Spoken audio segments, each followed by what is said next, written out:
Almost 3 months ago, a Clearfield County man died in a landslide that happened while he was working at the Greentree Landfill in Elk County. State and federal agencies are still investigating, and since then we've been looking into the focus of that investigation. We have multiple reports tonight from Cody Leibowitz and Bridget McClure. They are live near that landfill.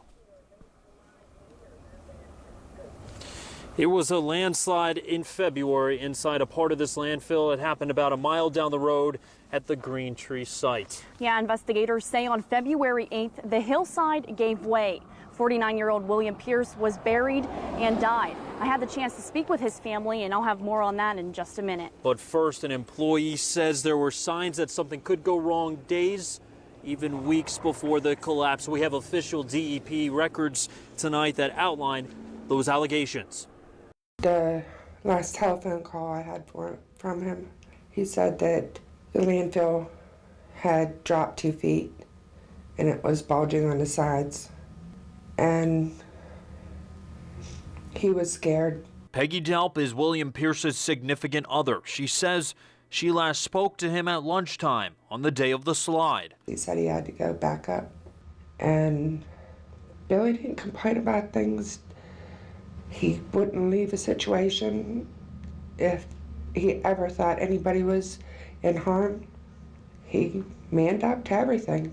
3 months have gone by and the investigations continue. OSHA and Pennsylvania's Department of Environmental Protection are leading separate examinations.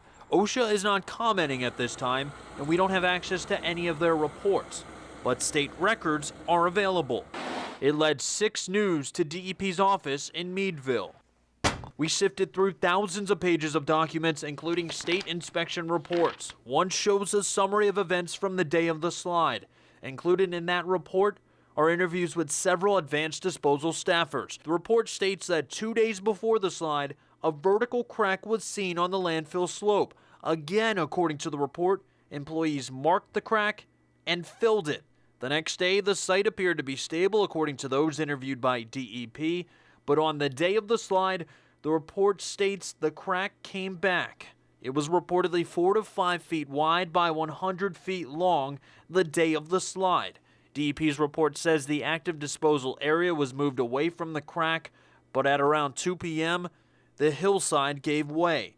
Workers were reportedly evacuated just before the slide. State police said they all escaped unharmed, except Pierce. Nothing was done, and it wasn't a surprise. This is an employee at Greentree Landfill. He asked we not show his face. He says he was at work the day of the collapse.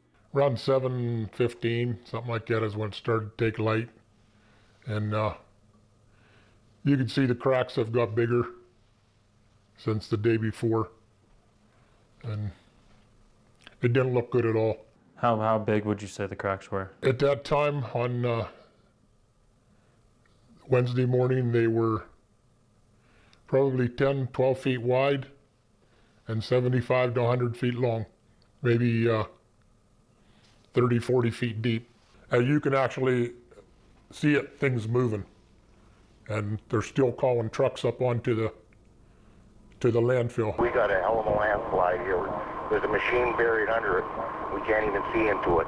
The employee says the cracks began forming weeks before the landslide. Started January 23rd. Is the first day that the cracks were noticeable. You're talking about noticeable. Are you saying in the same cell where the landslide happened? Yeah. So they cracks were known by employees at Advanced Disposal at Greentree. Yes. On March 20th, just 40 days after the collapse, DEP sent this letter of violation to Advanced Disposal.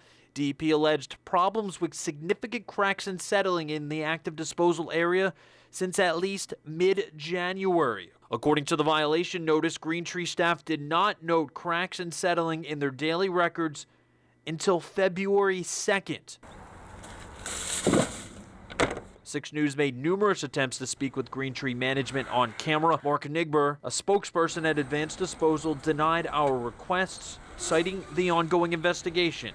Instead, he sent us this statement, quote, Advanced Disposal is continuing to cooperate with the Pennsylvania DEP and OSHA to investigate the cause of the accident at the Greentree Landfill. Identifying the cause is a complex and lengthy process, and we are not at a stage in the investigation to discuss the accident. It would be premature for anyone to speculate on the cause or impact until the investigation is complete. Do you think about this every day? Every day. Every day I wake up at nighttime. On March 29th, OSHA, DEP, and state police met to discuss the ongoing investigation. According to Trooper Bruce Morris, OSHA was chosen as the lead agency to investigate. Now, just into our newsroom within the last hour and a half, we were given a notice of violation from DEP. It was also sent to Advanced Disposal. That violation states that landfill operators failed to note new cracks in its daily reports. Now, that being a second time since the landslide occurred. According to that violation, it was dated last week and says that DEP inspected this landfill on April 26th. It says the inspector noticed significant cracks and soil movement. So, Bridget, another notice of violation, a second inspection that occurred since that landslide, stating those cracks and stating some soil movement at the part where that landslide occurred. And so we'll continue to update you on those latest developments. But first, in that landslide, a life was lost. Yeah, Cody, we've spoken with so many different people who knew Billy Pierce, and they all describe him the same way: a happy, humorous man who loved to hunt, fish, and go camping. And for the first time tonight, we're hearing from his family. Now, they told us they didn't want to speak with us on camera because this is still so emotional and so raw, but they did sit down with us and they did speak with us, and they say they want people to know that Pierce's first love were his family and friends. It was 48 hours of not knowing. For William Pierce's family, 2 days felt like 2 years. The telephone call was horrendous for me. I called my children. We went up there as fast as we could. I had to keep questioning, asking myself if it was real. Like, are we all really here for this? The family says it was God and each other that got them through it, through the waiting and the news that Pierce didn't make it. I think it is one of the most horrible things to hear.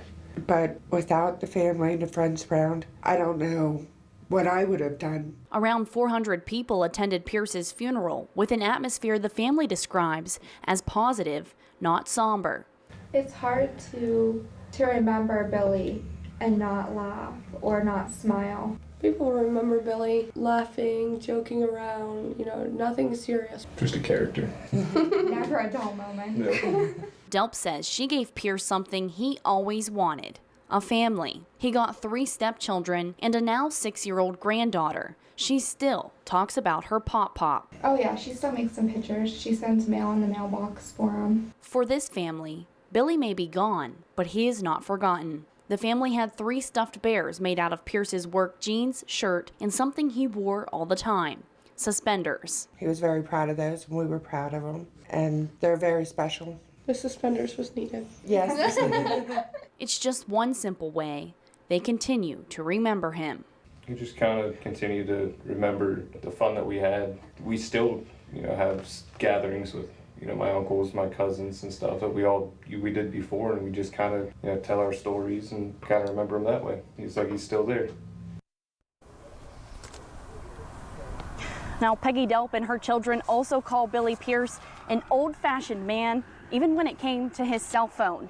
He would text the phrase to her every day: "I love you, you're come." No capital letters, Cody, no spaces. And she says that phrase will be engraved on his headstone between his and her name. Now, as you know, Bridget, as the family grieves, so do to employees here at Greentree Landfill, just about a mile down where their main office is. There stands about a 2-foot cross just right outside that main office. And inscribed on that cross in small print is Billy's name.